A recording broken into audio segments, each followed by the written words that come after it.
આમ આદમી પાર્ટીએ પોતાનું 7મું ઉમેદવારોનું લિસ્ટ અત્યારે જાહેર કર્યું છે। જૂનાગઢ, વાવ, થરાદ અને સુરેન્દ્રનગર જિલ્લા પંચાયતના ઉમેદવારો જાહેર થયા। અમદાવાદ અને સુરતના ઉમેદવારો પણ જાહેર કરવામાં આવ્યા। જિલ્લા પંચાયતની બેઠકમાં કે જ્યાં સૌથી વધુ આમ આદમી પાર્ટી ચર્ચાની અંદર રહે છે સૌરાષ્ટ્રની અંદર છેલ્લા 24-48 કલાકથી જૂનાગઢની અંદર જે આરોપ લાગે છે કે જ્યાં ટિકિટોની વહેંચણી થયાની આરોપ લાગ્યા હતા, એ જગ્યા ઉપરની વાત જેમાં મેંદરડા બેઠક પર પણ ઉમેદવાર જાહેર કરવામાં આવ્યા છે, જેનું નામ છે નંદકિશોરી લલિતભાઈ પટોળિયા જે છે તેની જાહેરાતના મેંદરડા જિલ્લા પંચાયત બેઠક ઉપરથી તેમનું નામ જાહેર કરવામાં આવ્યું છે। મનોજ સોરઠિયાનું સુરત મહાનગરપાલિકાની ચૂંટણીમાં ઉમેદવાર તરીકે માત્ર નામ જાહેર થયું છે। એ કયા વોર્ડમાંથી લડશે તેને લઈને હજી કોઈ સ્પષ્ટતા નથી। આખો વિડીયો જોતા પહેલા હજુ પણ અમારી ચેનલને સબસ્ક્રાઇબ નથી કરી તો યુટ્યુબ પર સબસ્ક્રાઇબ કરો અને ફેસબુક અને ઇન્સ્ટાગ્રામ પર ફોલો કરો।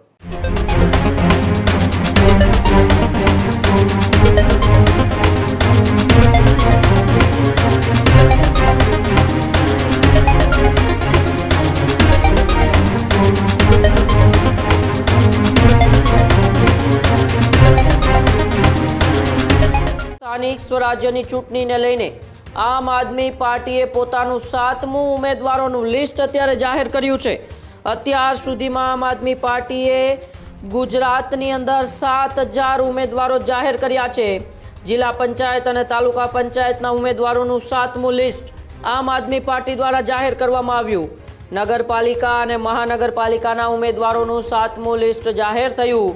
જૂનાગઢ, વાવ, થરાદ અને સુરેન્દ્રનગર જિલ્લા પંચાયતના ઉમેદવારો જાહેર થયા। તો સૌરાષ્ટ્ર, ઉત્તર ગુજરાત અને દક્ષિણ ગુજરાતમાં તાલુકા પંચાયતના ઉમેદવારો પણ જાહેર કરવામાં આવ્યા। અમદાવાદ અને સુરતના ઉમેદવારો પણ જાહેર કરવામાં આવ્યા। ત્યારે આમ આદમી પાર્ટીએ એ ચૂંટણીની તારીખો જાહેર નથી થઈ તે પહેલાં જ એ પોતાના ઉમેદવારોના લિસ્ટ જાહેર કરી દીધા હતા।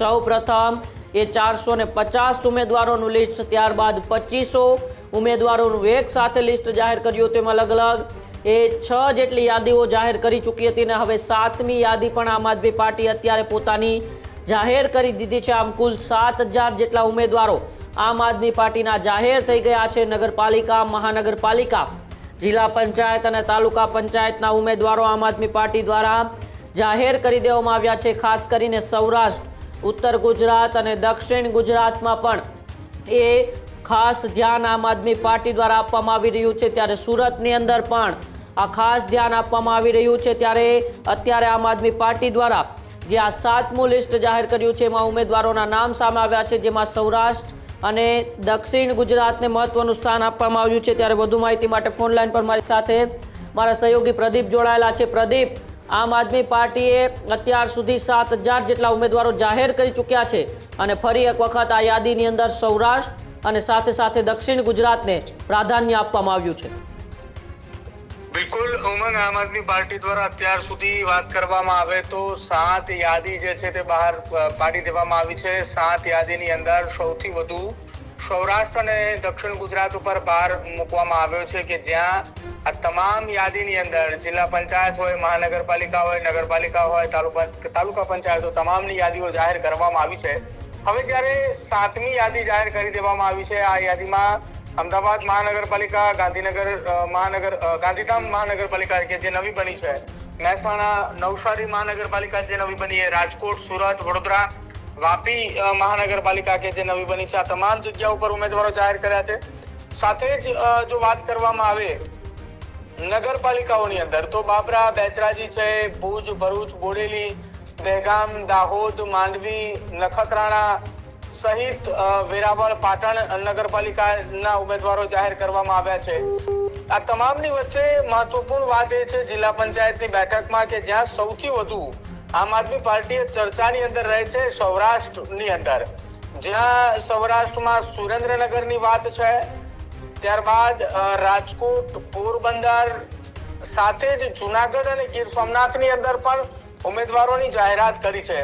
પણ આ તમામની વચ્ચે ઉમંગ એક મહત્વપૂર્ણ વાત છે, છેલ્લા 24-48 કલાકથી જૂનાગઢની અંદર જે આરોપ લાગે છે કે જ્યાં ટિકિટોની વહેંચણી થયાની આરોપ લાગ્યા હતા, એ જગ્યા ઉપરની વાત જેમાં મેંદરડા બેઠક પર પણ ઉમેદવાર જાહેર કરવામાં આવ્યા છે, જેનું નામ છે નંદકિશોરી લલિતભાઈ પટોળિયા જે છે તેની જાહેરાત મેંદરડા જિલ્લા પંચાયત બેઠક ઉપરથી તેમનું નામ જાહેર કરવામાં આવ્યું છે.